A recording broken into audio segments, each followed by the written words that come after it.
Right. అంటే ఇప్పుడు ఈ రోజు మాత్రం బీఆర్‌పీ 11 గంటల ప్రాంతంలో పార్టీ సమావేశం చేస్తాం అంటున్నారు. పెద్ద ఎత్తున క్యాడర్ కూడా తరలిచ్చేటటువంటి ప్లాన్ కూడా చేశారు. దీని గురించి ఏం చెప్తారు? అట్ ది సేమ్ టైం మీరు కూడా నిన్న వెళ్ళినప్పుడు ఆయన కూడా హారతి పట్టుకొని కండవా రెడీగా తీసుకొని ఉన్నారు. కానీ మీ అనుచరులే దాడి చేశారు. గాంధీ అనుచరులతో పాటు గాంధీ మీద కూడా అంటే హత్యాయత్నానికి పాల్పడ్డారని చెప్పేసి కౌశిక్ రెడ్డి వర్షన్. మీరేం చెప్తారు? మీ కొన్ని ఛానళ్ళు అభూత కల్పనలు ఉన్నాయి, లేనట్టు లేని ఉన్నట్టు కూడా కొన్ని ఛానల్స్ చేస్తూ ఉంటాయి. నేను లైవ్ చూపిస్తా, నేను చూపిస్తా. వాస్తవాలు ప్రచారం చేస్తారా మీరు?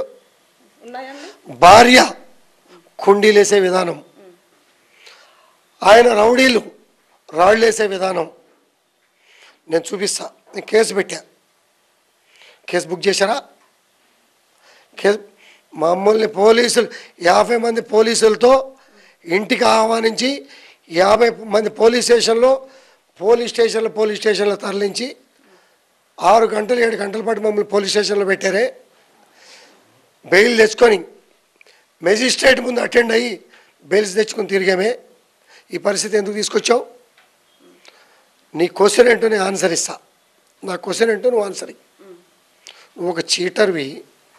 నీ కాన్స్టిట్యున్సీలోనే ఉద్యోగాలు ఇప్పిస్తా అని చెప్పి 10,000 రూపాయలు వసూలు చేసినటువంటి చీటర్వి నువ్వు ఈ రకంగా పార్టీలోకి వచ్చి పార్టీని భ్రష్టు పట్టించి పార్టీ నాయకులు కూడా ఆ భ్రష్టు అంటించే విధంగా కార్యక్రమం చేసి పార్టీని నాశనం చేస్తున్నామనే విషయాన్ని మా పార్టీ పెద్దలు, మిత్రులు, శ్రేయోభిలాషులంతా కూడా గమనించాలా.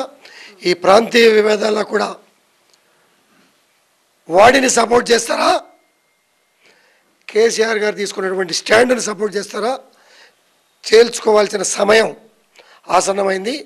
ఈరోజు ఆ స్టాండ్ మీద మా శాసనసభ్యులు కానీ మా కేసీఆర్ గారు కానీ దీని మీద ఒక ప్రకటన విడుదల చేయాలని కూడా ఈ సభాముఖంగా డిమాండ్ చేస్తున్నా. నేను కూడా ఫోను లేపిన శాసనసభ్యులందరికీ కూడా ఇదే ఫోన్ చేసి ఖచ్చితంగా చెప్పదలుచుకున్నా.